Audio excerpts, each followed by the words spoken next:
नमस्कार, मेरा नाम ज्ञानेश्वर है और आपने देखना शुरू किया है लाइव सेटिंग। मेरे साथ रोज की तरह दिल्ली से जुड़ रहे हैं देश के जाने माने सीनियर जर्नलिस्ट अजीत द्विवेदी जी। अजीत जी, हालात देश के कैसे हैं यह सब समझ रहे हैं। और देखिए, कल रात को जब मैं घर गया तो मुझे अपनी निजी लाइब्रेरी से एक किताब निकालनी पड़ी। इमरजेंसी का कहर और सेंसर का जहर, बलबीर दत्त साहब की किताब है। क्योंकि देश के हालात कुछ ठीक नहीं दिख रहे हैं। कल रात को कितने सारे डेवलपमेंट हुए हम लोगों ने देखा। आधी रात के करीब प्रधानमंत्री नरेंद्र मोदी ने एक वीडियो संदेश जारी किया और ऐसा लग रहा था कि उन्होंने स्वयं ही वीडियो बनाया है फ्रंट कैमरा से। किसी कैमरामैन की भूमिका नहीं थी। और जो भाइयों बहनों मित्रों कहते थे वह जेनजी को फ्रेंड्स कहकर संबोधित कर रहे थे। कैमरे का फ्रेम दिखा रहा था कि पीछे से कोई कैमरामैन नहीं और इंस्टा के फॉर्मेट में नरेंद्र मोदी वीडियो तैयार कर रहे थे। फिर रात को हम लोगों ने यह भी सुना कि सोनम वांगचुक का अनशन खत्म कराया गया। जेपी नड्डा गए, जितेंद्र सिंह गए और अब क्या कहा जाएगा।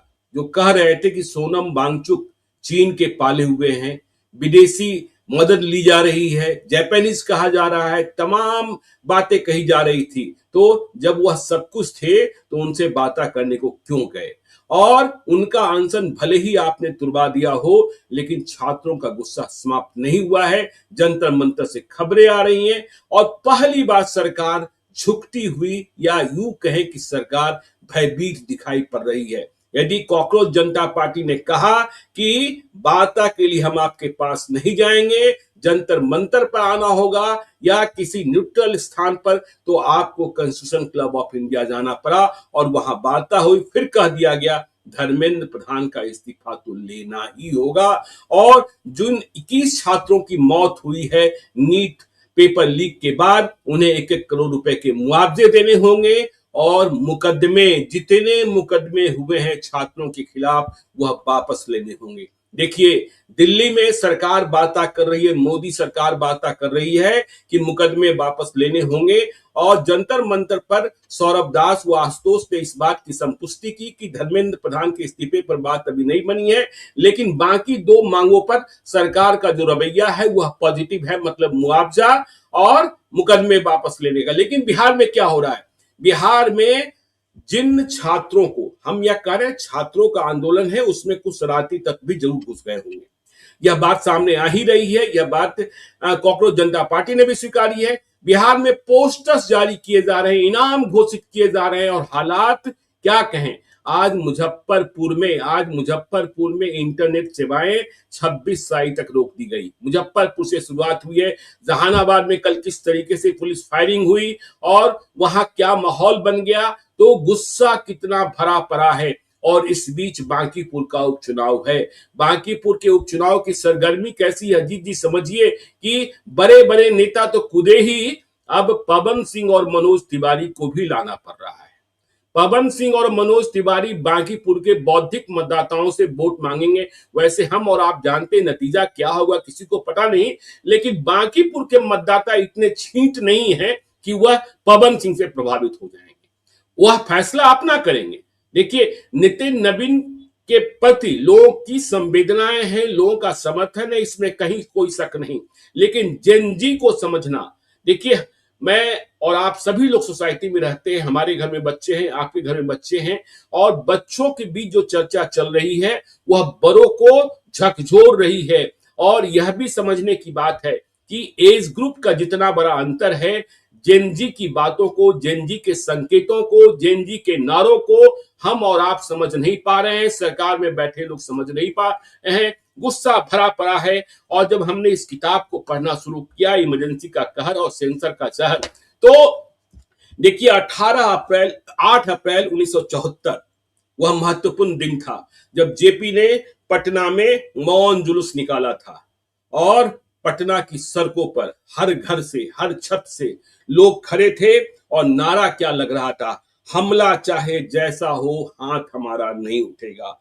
महंगाई, बेरोजगारी, भ्रष्टाचार, सत्ता ही है जिम्मेवार, क्षुब्ध हृदय है बंद जुबान, लोक व्यवस्था जाग रही है, भ्रष्ट व्यवस्था कांप रही है, जनता खुद ही जाग उठेगी, भ्रष्ट व्यवस्था तभी मिटेगी। तो देश में उत्तेजना है, बच्चों में उत्तेजना है। हमें कल एक कार्यक्रम देखने के बाद एक दर्शक ने कहा, और जेनजी के ही थे, उन्होंने कहा कि देखिए आप लोग कह रहे हैं 22 लाख और 23 लाख बच्चों की बात कर रहे हैं कि जो नीट की परीक्षा में शामिल हुए थे। तो परीक्षा तो हो गई, नतीजे भी आ गए, 21 छात्रों ने खुदकुशी कर ली, लेकिन सोचिए 2027 में जो 22 लाख इस साल शामिल हुए थे, अगले 22 लाख फिर से तैयारी में लगे हैं, वह भी 12वीं कक्षा में। तो उनकी संख्या का जोड़ क्यों नहीं कर रहे हैं? तो उनकी संख्या को भी जोड़िए, जो पहले निराश हुए और जिन्हें आगे परीक्षा में शामिल होनी है।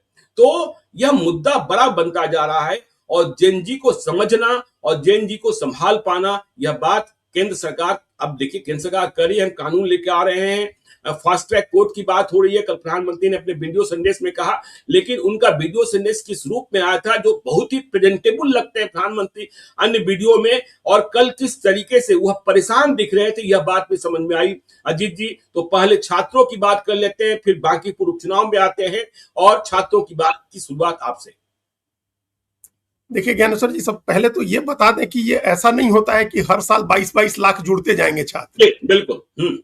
वो ऐसा नहीं होता। जैसे 2024 का जो पेपर लीक हुआ था, जो नीट की परीक्षा में जो परेशानी आई थी, और सिर्फ पेपर लीक का मामला नहीं था, उसमें पेपर लीक भी हुआ था और परीक्षा केंद्र मैनेज हुए थे। वो सबसे बड़ा संकट उसमें 24 का ये भी यही था कि बेंगलुरु के बच्चे, कोलकाता के बच्चे, पटना के बच्चे गोधरा का सेंटर चुन रहे थे, और जो लोग परीक्षा करा रहे थे उनका ध्यान ही नहीं गया इस बात पर कि क्यों देश के अलग अलग हिस्सों के बच्चे गोधरा का सेंटर चुन रहे हैं, या क्यों देश के अलग अलग बच्चे हिसार का सेंटर चुन रहे हैं, या क्यों हजारीबाग का सेंटर चुन रहे हैं। तो इन सेंटर्स पर मैनेजमेंट हुआ था, वो खैर एक अलग मामला है, उस पर हम लोग आगे बात करेंगे। तो उस साल 2024 में 24 लाख बच्चे अपियर हुए थे नीट की परीक्षा, जो 2026 में 2 साल के बाद संख्या उससे थोड़ी कम ही रही, 22,80,000 के करीब बच्चे थे। तो इसमें ऐसा होता है कि कुछ बच्चे सिलेक्ट हो जाते हैं, कुछ बच्चे जो है एज गुजर जाने के बाद ड्रॉप करते हैं, कुछ बच्चे दूसरे अपना बीएससी में एडमिशन ले लेते हैं या दूसरी पढ़ाइयों में लग जाते हैं, और जितने ड्रॉप होते हैं उतना जो है अगली बार जुड़ जाता है उसमें। ये ओवरलैपिंग भी रहती है। जैसे अभी हम लोग सीबीएसई की ऑन स्क्रीन मार्किंग वाले में देखेंगे तो 18 लाख बच्चे उसमें परेशान हुए, लेकिन उसमें से बहुत सारे बच्चे इसमें भी होंगे जो एपियर हो रहे थे 12th में और नीट की परीक्षा भी दे रहे होंगे, तो ओवरलैपिंग भी होती है दोनों में। तो मोटे तौर पर अगले साल भी 22-23 लाख या 24 लाख ही बच्चे होंगे। कोई इनकी संख्या में कोई बहुत एकदम से ऐसा नहीं होगा कि इस साल 22 लाख तो अगले साल 44 लाख हो जाएंगे। लेकिन इन्हीं 22 लाख 24 लाख बच्चों का मामला नहीं है ज्ञानेश्वर जी। अब ओवरलैपिंग भी होगी, तब भी सीबीएसई की ऑन स्क्रीन मार्किंग वाले बच्चे तो थे ना, 18 लाख वो भी बच्चे थे, और दूसरी परीक्षाएं देने वाले भी बच्चे हैं। ये तो वो बच्चे हो गए जो उम्र जो 20 साल की उम्र के आसपास के हैं, इससे ज्यादा उम्र का कम ही आदमी होगा। लेकिन इसके ऊपर के जो छात्र हैं, जो बीपीएससी की अलग अलग परीक्षाओं की तैयारी करते हैं, जो एसएससी की तैयारी करते हैं, जो शिक्षक पात्रता परीक्षा की तैयारी कर रहे होते हैं, पुलिस में भर्ती की तैयारी कर रहे होते हैं, ये इन सारी परीक्षाओं के भी तो पेपर लीक होते हैं। तो ये नंबर्स तो करोड़ों बच्चों का है, नंबर्स करोड़ों बच्चों का है। और जो एकेडमिक सत्र है, जो एकेडमिक पढ़ाई कर रहे हैं ज्ञानेश्वर जी, उनके भी सत्र डिले हो रहे हैं ना, तो उससे भी तो परेशानी हो रही है जी। और हर साल आप एक याद करिए, आज से 4 साल 5 साल या 6 साल, कितने साल हो गए जो 99,000 या 1 लाख भर्ती निकली थी रेलवे में, कई साल हो गए, 8-10 साल हो गए होंगे, और 1 करोड़ बच्चों ने, 1 करोड़ छात्रों ने उसके लिए आवेदन कर दिया, और आज तक वो परीक्षा नहीं हुई। वो शॉर्टलिस्ट ही करते रह गए, आवेदन को शॉर्टलिस्ट करते रह गए। तो ऐसे, और बच्चों की उम्र बीत गई। आप वो देखिए, अग्निवीर जब शुरू हुआ था तब कैसे हुआ था। अब तो पहला बैच रिटायर भी होने जा रहा है अग्निवीर का, और उसमें अग्निवीर का जिस समय लागू किया गया था, कोरोना के नाम पर जो बच्चे सिलेक्ट हुए थे मिलिट्री में, उनकी बहाली नहीं हुई और उनकी उम्र निकल गई थी। तो ये तो एकदम ही उनके साथ, उनके करियर के साथ खिलवाड़ होता रहा। और धर्मेंद्र प्रधान के इस्तीफे की बात ज्ञानेश्वर जी इसलिए हो रही है क्योंकि उनके कार्यकाल में 2 बार नीट का पेपर लीक हो गया। 2 बार नीट का पेपर लीक हुआ, एक बार 24 में लीक हुआ, एक बार 26 में लीक हुआ। तो जब 24, तो इससे 2 बातें तो प्रमाणित होती है ना कि आपकी देखरेख में जो सिस्टम काम कर रहा है वो पूरी तरह से अक्षम है, नकारा है। नहीं तो 24 में जब लीक हुआ, 24 में जब सेंटर फिक्स करने की बातें आई, तो इस साल भी कैसे वही गड़बड़ी कैसे हो गई। फिर इस साल सेंटर फिक्स हुआ था ना। मान लीजिए कि लखीसराय में तो पकड़े गए, लखीसराय में, बिहार के लखीसराय में ही पकड़े गए लोग ना, जो सेंटर फिक्स था, और लोग बैठे थे, दूसरे मुन्ना भाई लोग दूसरे लोगों की परीक्षा दे रहे थे। बहुत जगह हो सकता है नहीं पकड़े गए हों लोग, एक जगह पकड़े गए, कई जगह नहीं पकड़े गए होंगे लोग। तो वही सेम गड़बड़ी जो 24 में हुई, वही गड़बड़ी फिर 26 में कैसे हो गई। हम्म। आपने क्या किया इस बीच में? 2 साल आपको समय इसीलिए मिला तो जब छात्र 24 की गड़बड़ी। इसीलिए तो छात्र कह रहे हैं ना, नॉन निगोशिएबल है, हाँ, अकाउंटेबल तो धर्मेंद्र प्रधान को मानना ही पड़ेगा। तो कैसे नहीं मानिएगा? अगर एक बार हो गया रहता तो आपको एक एक बेनिफिट ऑफ डाउट दिया जाता कि चलिए आपके कार्यकाल में एक बार हो गया। 24 में किसी ने जी, उनसे इस्तीफा नहीं मांगा था। 24 में बिल्कुल। तो नहीं मांगा गया था, और 24 में जी, मामला जब सुप्रीम कोर्ट में गया तो सुप्रीम कोर्ट ने यह भी कहा कि पूरे देश की परीक्षा रद्द करने की जरूरत नहीं है। जिन सेंटर्स जी, पर गड़बड़ी की खबरें आई हैं उन सेंटर्स पर दोबारा एग्जाम कराया जाए। तो उन सेंटर्स बिल्कुल। पर दोबारा एग्जाम हुआ। उसके बाद हम्म, आपने क्या उपाय किए? इस जो ये लीकेज था, जो पेपर लीक था, सेंटर मैनेज होने का था, इनको ठीक करने के लिए आपने क्या उपाय किए? कोई उपाय नहीं बिल्कुल। हुआ।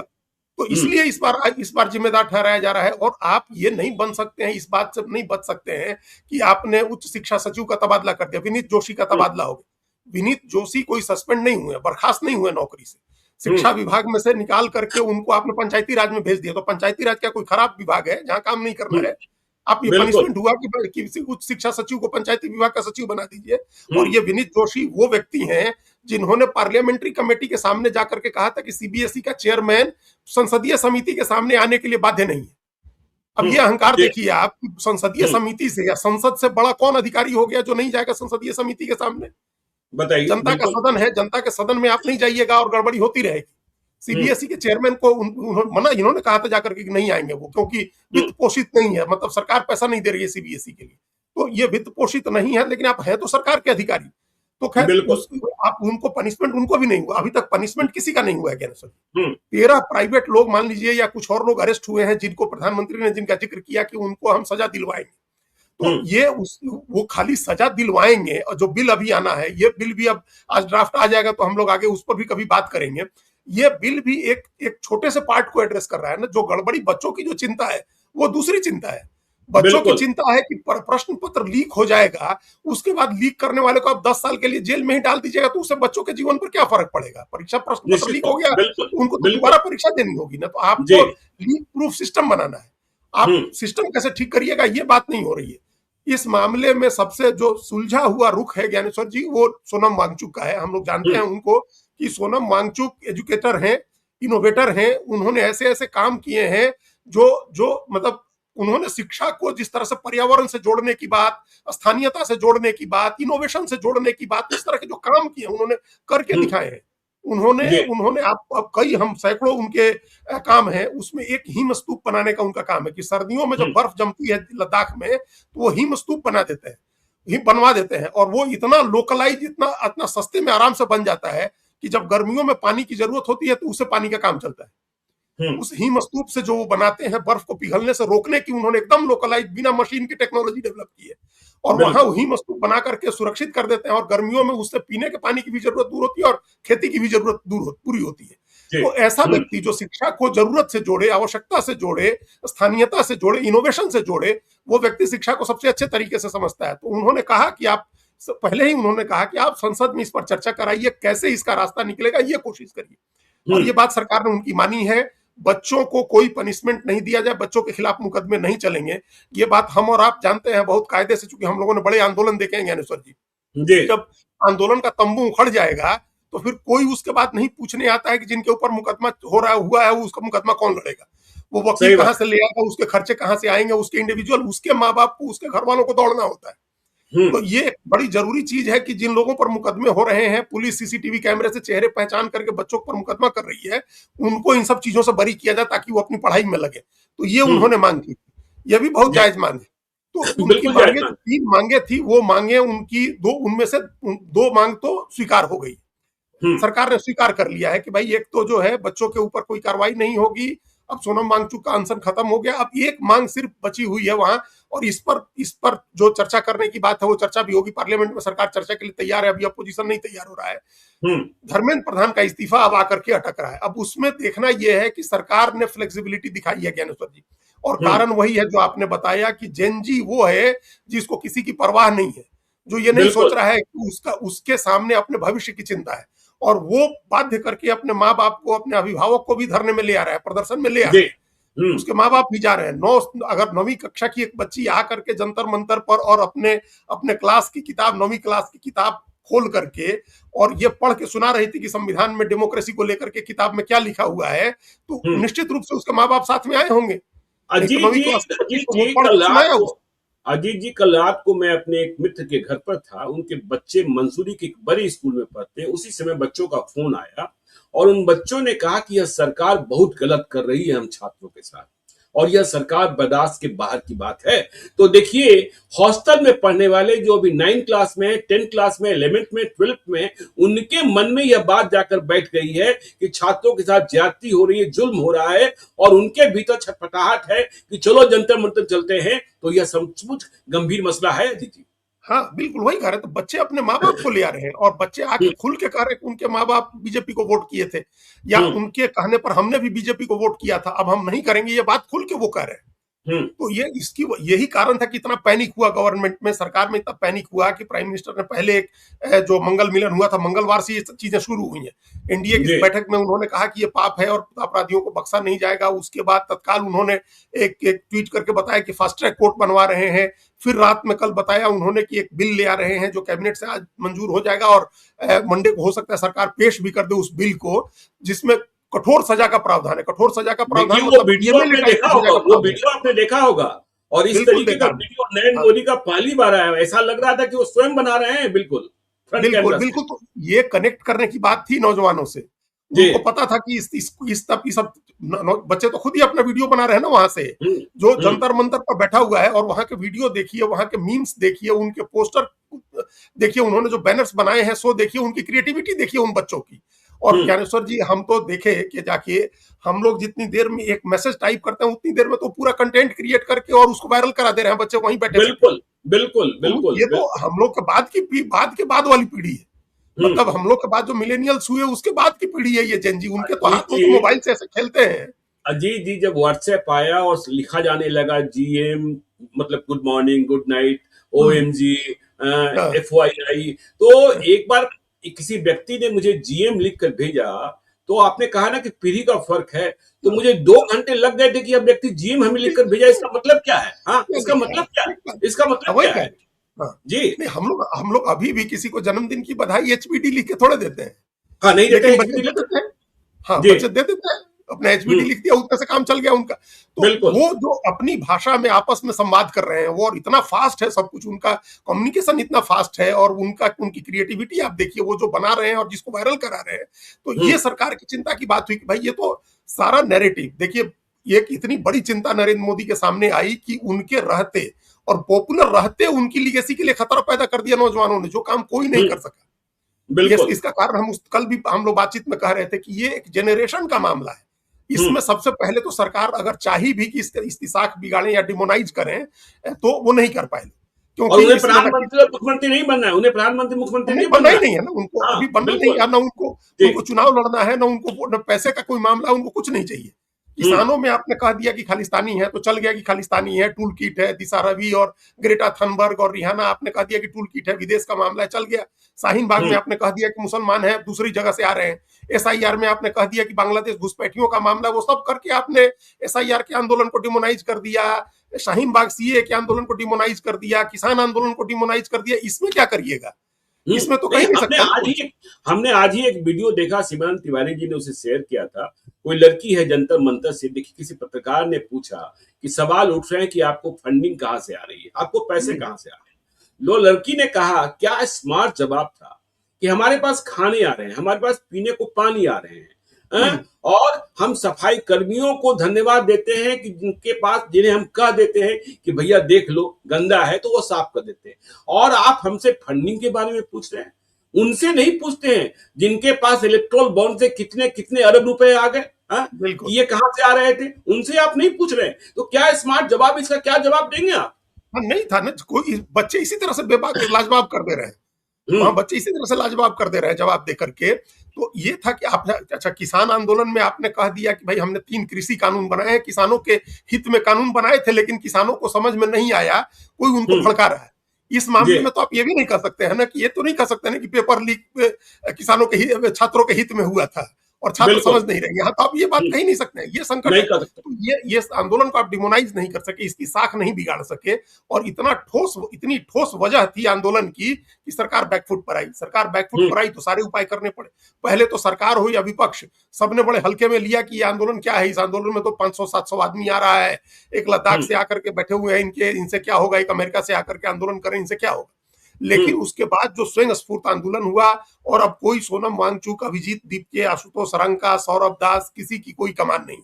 बच्चे हम्म। स्वयं आ रहे हैं, स्वयं कर रहे हैं, वो सोशल मीडिया पर लड़ाई लड़ रहे हैं और देश के अलग अलग हिस्सों में लड़ाई लड़ रहे और हैं। हमने यह और भी सुना कि देखिए, कॉन्स्टिट्यूशन क्लब की बैठक के बाद इस बात का भी ऐलान जंतर मंतर से कर दिया गया कि 48 घंटे का वक्त दे रहे हैं, 48 घंटे में धर्मेंद्र प्रधान का इस्तीफा ले लीजिए, नहीं तो फिर से हम संसद मार्च और पूरे देश में प्रदर्शन का कॉल कर देंगे। तो देखिए, समय भी कम लग रहा है, सब कम बच रहा है, और ऐसे में धर्मेंद्र प्रधान पर क्या सोचेंगे नरेंद्र मोदी, यह देखने की बात होगी। देखिए, अब इस समय क्या है कि आंदोलन के सिर्फ कॉल करना है, कोई इसके लिए लॉजिस्टिक्स नहीं जुटाने हैं, किसी को कुछ नहीं देना है, सब बच्चे खुद से निकल के आ जाएंगे, भीड़ जुट जाएगी, आंदोलन हो जाएगा, सफल हो जाएगा। अभी जिस तरह का इमोशंस और जिस तरह का सेंटीमेंट दौड़ रहा है लोगों के मन में, तो हर व्यक्ति चाह रहा है कि वंस फॉर द ऑल इसका समाधान निकले। ये हर बार का पेपर लीक बंद हो, हर बार परीक्षा रद्द होना बंद हो, और ये नहीं हो कि बच्चे जैसे एकदम उनकी गर्दन पर तलवार लटकी रहती है। एक तो उनके ऊपर दबाव है तैयारी करने का, पढ़ाई करने का, compete करने का, एक एक नंबर से बच्चों की करियर बनता बिगड़ता है। और वैसे कट थ्रोट कंपटीशन में अगर ये तलवार लटकी हो कि पेपर लीक हो जाएगा, पेपर सेंटर मैनेज हो जाएगा, परीक्षा रद्द हो जाएगी, दोबारा परीक्षा देनी होगी, क्वेश्चन परीक्षा जांची जाएगी, कॉपी तो उत्तर पुस्तिका की जांच में गड़बड़ी हो जाएगी, तो या मुकदमा चैलेंज कर दिया जाएगा, या रिजल्ट नहीं आएगा बहुत समय तक, तो इतने तरह के का तनाव लेकर के कोई बच्चा रहेगा, 17 साल, 18 साल, 20 साल का बच्चा, इतने तरह का तनाव लेकर के। तो ये तो कैलेंडर से चलना चाहिए ना ज्ञानेश्वर जी। तो सरकार तो ये करे कि कैलेंडर होगा और इस कैलेंडर से एग्जाम होगा, जैसे हर साल यूपीएससी का कैलेंडर होता है ना एग्जाम, या परीक्षाएं तो नहीं टलती हैं। ये क्या आप बोलते हैं, चुनाव तो नहीं टलते हैं, चुनाव तो हर कैलेंडर के हिसाब से हो जाता है, जब चुनाव होना है तो हो जाता है। दो चीजें ज्ञानेश्वर जी इस देश को चलाती हैं, दो चीजें, 2 ई हम लोग कहते हैं जिसको, एक इलेक्शन और एक एग्जामिनेशन। इन 2 चीजों की शुचिता सर्वाधिक जरूरी है कि इलेक्शन पर लोगों का भरोसा बना रहे और एग्जामिनेशन पर लोगों का भरोसा बना रहे। इलेक्शन से हमारा लोकतंत्र चलता है, फेयर और फ्री इलेक्शन से हमारा लोकतंत्र चलता है, और फ्री और फेयर एग्जामिनेशन से हमारे देश की पूरी शासन व्यवस्था चलती है। और आज की तारीख में दोनों ही संदेह के घेरे में, दोनों संदेह के घेरे में, यही सवाल है। तभी ये दोनों संदेह के घेरे में, इलेक्शन भी और एग्जामिनेशन भी, और इसके बिना कुछ नहीं हो सकता। इन पर भरोसा बनाए बगैर ज्ञानेश्वर जी सारी चीजें अविश्वसनीय हो जाएंगी, हर बहाली, हर नौकरी, हर काम अविश्वसनीय हो जाएगा। तो सरकार को तो इस बारे में तत्काल सोच के सबसे पहले इसको प्राथमिकता देनी चाहिए। लेकिन हम कल भी आपको बता रहे थे ज्ञानेश्वर जी, 2013-14 में भारत के बजट में शिक्षा का हिस्सा 4.6% था, और आज 2025-26 के बजट में, भारत के बजट में शिक्षा का हिस्सा 2.5% हो गया, आधा हो गया। शिक्षा का बजट आधा हो गया। बताइए क्या काम, क्या शिक्षा में आप इन्वेस्टमेंट बढ़ाने के बदले आप घटाते जा रहे हैं। बजट अजीत जी बांकीपुर पर आते हैं, इसके पहले क्या लगता है जो छात्रों ने नॉन निगोशिएबल डिमांड रख दी है, धर्मेंद्र प्रधान का इस्तीफा हो जाएगा? देखिए, इस्तीफा नहीं होगा ना ज्ञानेश्वर जी। असली बात यह है कि हम अभी एक दिन एक नेता से मिले बिहार के, उन्होंने कहा कि वो पुराने नेता, उन्होंने कहा कि हम लोग अब्दुल गफूर का इस्तीफा मांगते थे, तो इंदिरा गांधी इस्तीफा लेती नहीं थी। इंदिरा गांधी का था कि अब उन्होंने कहा एक बार कि अब अब्दुल गफूर का इस्तीफा करवा देंगे तो फिर हमारा इस्तीफा मांगेगा सब, तो फिर कैसे होगा। तो एक बार खून लगने की बात होती है ना, अपोजिशन को आप कितना अपना हाथ दीजिएगा। वो तो होता है ना कि वो उंगली पकड़ाने पर पहुंचा पकड़ने वाली बात, हम लोग कहते हैं ना कि उंगली पकड़ाए तो गट्टा पकड़ लिया। तो ये इस बात से सब डरती हैं सारी सरकारें, और ये इसका संकेत दे दिया लोगों ने। कल भी हम आपको बताए थे कि जो मनोज झा ने हमको कहा कि हमने कन्फ्रंट किया कि भाई आप धर्मेंद्र प्रधान का इस्तीफा ले लीजिएगा तो जवाब कौन देगा भाई। जवाब कई 5 साल 6 साल से, या 5 साल से हमको लगता है हो ही गया उनको शिक्षा मंत्री, कि वो इतने दिन से शिक्षा मंत्री हैं, 4-5 साल से, तो सारी गड़बड़ी उनके समय में हुई है, तो उन्हीं से जवाब लीजिए ना, उनको जवाब दे ठहराइए। तो उन्होंने कहा कि नहीं, जवाब तो हम लोग प्राइम मिनिस्टर से मांगेंगे। तो इसका मतलब कि सामूहिक उत्तरदायित्व का सिद्धांत है। तो धर्मेंद्र प्रधान की जगह अगर दूसरा शिक्षा मंत्री बन जाएगा तो उसका जवाब कबूल नहीं होगा अपोजिशन को। फिर अपोजिशन कहेगा कि प्रधानमंत्री मोदी जवाब दे आकर के, फिर होगा प्रधानमंत्री मोदी माफी मांगे बच्चों से, और फिर ये भी होगा कि प्रधानमंत्री मोदी इस्तीफा दें। जो आज भी जो बैनर था जो विपक्ष के सांसद लेके खड़े थे पार्लियामेंट में मकर द्वार पर, ज्ञानेश्वर जी आप उस बैनर को पढ़िए, बर्खास्त करो प्रधान और डिसमिस प्रधान। ये बिल्कुल। धर्मेंद्र प्रधान का नहीं है, प्रधान का हम्म। मतलब यहाँ प्रधानमंत्री भी है, तो यहाँ खाली ठीक प्रधान। वैसी स्थिति हो गई ना अजीत जी, 1974 वाली स्थिति हो गई ना। हाँ, हाँ नहीं हाँ, वही हो गई बिल्कुल। कि हम आप इस्तीफा नहीं कराइएगा, हम्म। इस्तीफा कराइएगा तो उसके खतरे ये हैं कि अपोजिशन के हाथ में एक लग जाएगा तुरुप का पत्ता, और अपोजिशन क्या हौसला बढ़ेगा कि हमने आपकी बाह आप मरोड़ करके आपसे इस्तीफा करवा लिया आपके मंत्री का। हम्म। हम्म। ये एक्सेप्ट करना होगा कि आप कमी एक्सेप्ट करिए कि आपसे गड़बड़ी हुई है और इसलिए इस्तीफा हुआ, ये सारा नैरेटिव बन जाएगा। हो हम्म। सकता है कि अनशन खत्म हो जाए लेकिन नैरेटिव सरकार का खिलाफ विरोधी बन जाएगा, फिर नहीं, अपोजिशन नई आप कह चीजें रहे हैं मांगेगी। अनशन खत्म हो जाए, लेकिन देखिए जो बातें कही सौरभ दास ने और आशुतोष ने कि सरकार करीब करीब इस बात पर तैयार है कि जो प्रोटेस्टर्स हैं, जिन पर जुल्म हुए हैं या जिनके खिलाफ मुकदमे हुए हैं, उन्हें सरकार मुकदमा वापस लेगी और आगे प्रताड़ित नहीं किया जाएगा, इसकी गारंटी दी जाएगी। तो दिल्ली में तो ये हो रहा है, मोदी सरकार ये कर रही है, लेकिन बिहार में पोस्टर जारी हो रहे हैं और उनकी सूचना देने के लिए इनाम घोषित किए जा रहे हैं। और इसी बीच बांकीपुर का उपचुनाव है। हमने कहा कि मुजफ्फरपुर में देखिए इंटरनेट की सेवाएं बंद कर दी गई हैं, क्योंकि इंटरनेट से ही सब कुछ वायरल हो रहा है। अब मेन स्ट्रीम मीडिया पर कितना विश्वास रह गया, या जंतर मंतर पर देखा ही जा रहा है। तो फिर बिहार में तो दूसरी स्थिति कि आप पोस्टर जारी कर और धरपकड़ छापेमारी कर दिल्ली में छुड़ाया जा रहा है। केंद्र सरकार भी चाहती है कोई जेल न जाए, लेकिन यहां तो दूसरे तरीके की कार्रवाई हो रही है। इसमें बांकीपुर का उपचुनाव भी है, जहां अब आपको पवन सिंह को और मनोज तिवारी को लाना पड़ रहा है। देखिए ज्ञान सर, ये तो कल रात में जो 12:40 में गए, रात में 12:45 जितेंद्र सिंह और जेपी नड्डा, उन लोगों ने लिखित आश्वासन दिया है जेपी नड्डा को कि हम लोग शांतिपूर्ण आंदोलन करने वालों के खिलाफ कार्रवाई नहीं करेंगे। हम्म। लेकिन बिहार में क्या है कि जो आंदोलन हो रहा है ना, वो स्ट्रक्चर्ड वे में नहीं हो रहा है। जी। कोई एक जैसे यहाँ हो रहा है कि स्ट्रक्चर्ड वे में आंदोलन हो रहा है, एक बैनर है कॉकरोच जनता पार्टी का, एक मोरल फोर्स के तौर पर सोनम वांगचुक है, उसके नीचे एक स्ट्रक्चर बना हुआ है कि ये 3 लोग हैं। वैसा स्ट्रक्चर बिहार में नहीं है। तो ये वो आंदोलन से ज्यादा हुड़दंग की तरह दिख रहा है।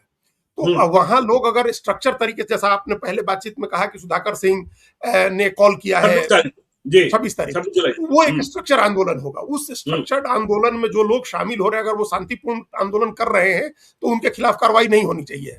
लेकिन अगर कोई स्ट्रक्चर्ड आंदोलन नहीं था, अचानक एक फ्लैश प्रोटेस्ट हुआ, फ्लैश प्रोटेस्ट जिसको बोलते हैं, आप निकल गए और कहीं पथराव उथराव कर दिया, तो उसमें लोगों को आइडेंटिफाई सरकार इसलिए करती है ज्ञानेश्वर जी, ताकि बाद में लेवरेज के तौर पर इसका इस्तेमाल किया जा सके, आपको समझाया जा सके कि हम आपके खिलाफ मुकदमा नहीं करेंगे, या मुकदमा है हम वापस ले लेंगे, आप भी ये चीजें मानिए हमारी बात। तो ये लेवरेज के तौर पर इस्तेमाल होता है, मोल भाव के लिए इस्तेमाल होता है। तो हो सकता है सरकार इसके लिए कर रही हो, लेकिन उसका मैसेज आम, ये बात हम आप समझ रहे हैं, जो सीजन पॉलिटिशियन होता है, जो पेशेवर आंदोलनकारी होता है, वो समझता है। लेकिन जनजी तो इस बात को नहीं समझता है कि आप लेवरेज के लिए कर, उसको तो लग रहा है कि उसके खिलाफ कार्रवाई हो रही है, उसको लग रहा है कि वो एक तो पहले से पीड़ित है, वो विक्टिम है जिसकी परीक्षा नहीं हो पा रही है, और उसी के ऊपर सरकार, अगर बिहार सरकार मुकदमा कर रही है तो वो तो डबल विक्टिम हो गया। तो वो इस रूप में देखेगा, उसकी मेमोरी आपके लिए नेगेटिव बनेगी। इस समय अपील करने की जरूरत है सामने आकर के शिक्षा मंत्री को और मुख्यमंत्री को भी कि भाई आप शांत रहिए, आपकी बातें दिल्ली में सुनी जा रही, जो आपकी समस्या है उसको दूर किया जा रहा है। जो आपका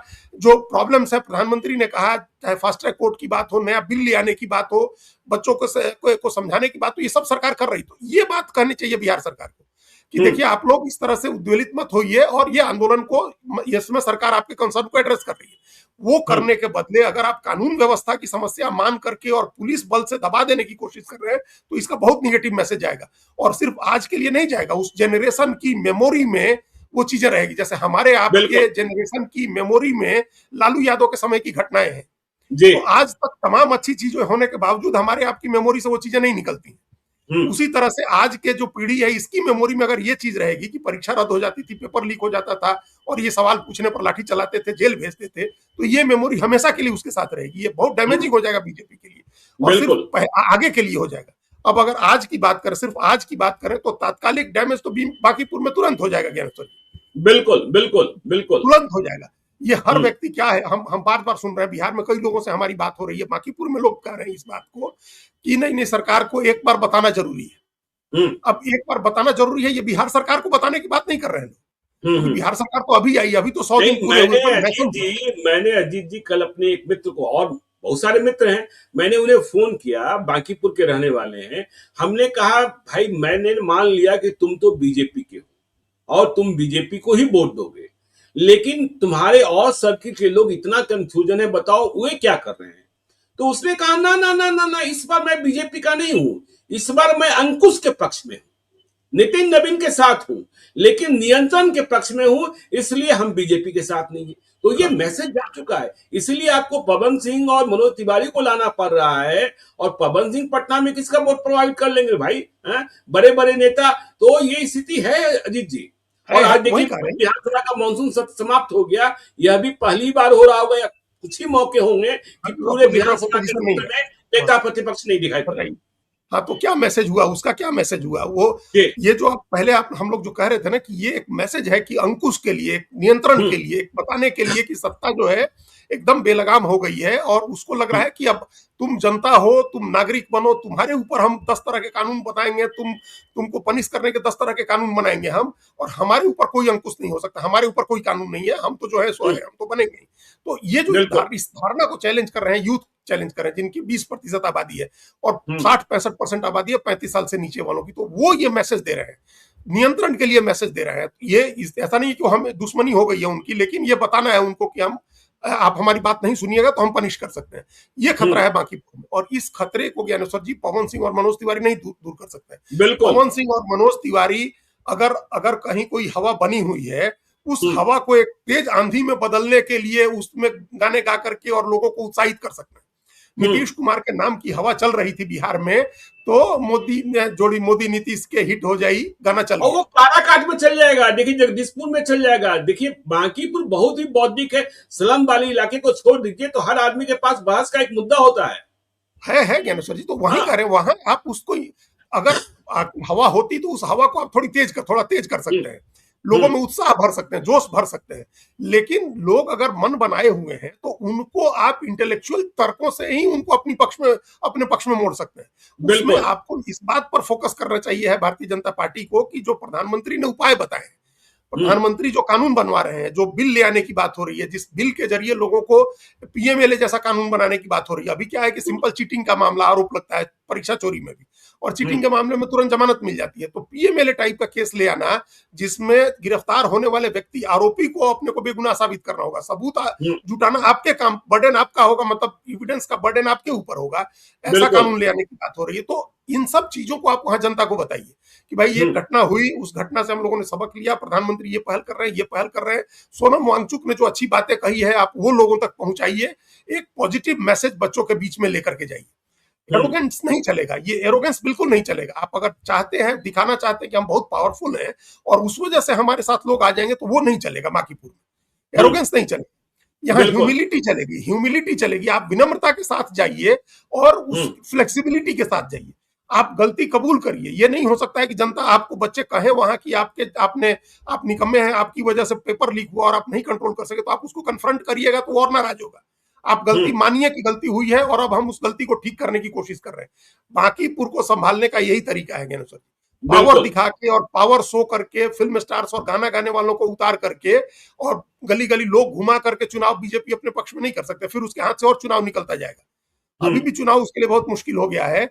अभी जो एडवांटेज है उसको, अभी जो दिल्ली का घटनाक्रम है, 3 दिन में जो डैमेज कंट्रोल बीजेपी ने शुरू किया है, इस तरह का डैमेज कंट्रोल वहां करिए, बच्चों को भरोसे में, विश्वास में लेने की कोशिश करिए, तब काम बनेगा। चलिए, तो देखिए डैमेज कंट्रोल की जरूरत है देश में भी, बीजेपी के लिए और बांकीपुर में भी। देखिए लड़ाई बहुत कठिन होती जा रही है और सरकार को विनम्र बनना चाहिए। जो नौनिहाल हैं, छात्र हैं, देश के कंधार हैं, भविष्य हैं, उनसे आप दोस्ती कीजिए, उन्हें दुश्मन मत मानिए। दुश्मन मानेंगे तो वह आपको नाको चने चबा देंगे। आप देख ही रहे हैं कि दिल्ली में आपको उनसे बातचीत करने के लिए जाना पड़ रहा है, जहां वे बुला रहे हैं वहां आपको जाना पड़ रहा है। यह छात्रों की शक्ति है, यह देश के लोकतंत्र की खूबसूरती है। तो आगे भी चर्चा जारी रखेंगे, आप देखते रहिए लाइव सीरीज को। यदि अब तक आपने हमारे यूट्यूब चैनल लाइव सीरीज को सब्सक्राइब नहीं किया है तो जरूर कर लीजिएगा, और इस वीडियो को आप फेसबुक पेज के माध्यम से पेज को लाइक कीजिएगा, हैंडल एक्स पर भी हमें फॉलो कीजिए। धन्यवाद।